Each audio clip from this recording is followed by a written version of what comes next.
തൃശൂർ പുതുക്കാട് നവജാത ശിശുക്കളെ കൊലപ്പെടുത്തിയ കേസിലെ പ്രതി അനീഷ പ്രസവിച്ചത് യൂട്യൂബിൽ നോക്കിയെന്ന് പോലീസ്. ലാബ് ടെക്നീഷ്യൻ കോഴ്സ് പഠിച്ച് പ്രസവത്തിന് സഹായമായെന്നും മൊഴി.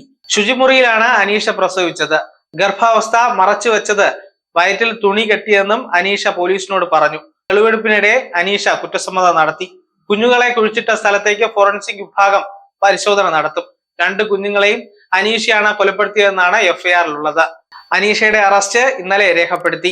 ആദ്യത്തെ കൊലപാതകം 2021-ലും രണ്ടാമത്തെ കൊലപാതകം 2024-ലുമാണ് നടത്തിയത്. കേസിലെ 1-ാം പ്രതി അനീഷയും 2-ാം പ്രതി ഫബിയുമാണ്.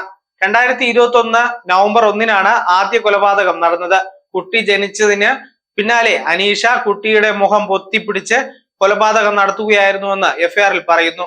രണ്ടാമത്തെ എഫ്ഐആറിൽ 2-ാമത്തെ കുഞ്ഞിനെ കൊലപ്പെടുത്തിയ ശേഷം മൃതദേഹം അടുത്ത ദിവസം ഉച്ചവരെ വീട്ടിൽ സൂക്ഷിച്ചിരുന്നുവെന്നും പറയുന്നു. പിന്നാലെ അനീഷ കുഞ്ഞിന്റെ മൃതദേഹം മുണ്ടിൽ പൊതിഞ്ഞ് സഞ്ചിയിലാക്കി ഫവിന്റെ വീട്ടിലെത്തിച്ച് നൽകി. ഫവിൻ കുഞ്ഞിന്റെ മൃതദേഹം വീടിന്റെ സമീപത്തുള്ള തോട്ടിൽ കുഴിച്ചിട്ടെന്നാണ് എഫ്ഐആറിൽ പറയുന്നത്. News desk zag news. നേരിന്റെ വാർത്തകൾ നിങ്ങളുടെ വിരൽത്തുമ്പിലെത്താനായി സാഗ് ന്യൂസ് ചാനൽ സബ്സ്ക്രൈബ് ചെയ്തും ഷെയർ ചെയ്തും ഒരു ശരിയായ മാധ്യമ നിലപാടിനൊപ്പം നിൽക്കാൻ ഞങ്ങൾ നിങ്ങളെ ക്ഷണിക്കുന്നു.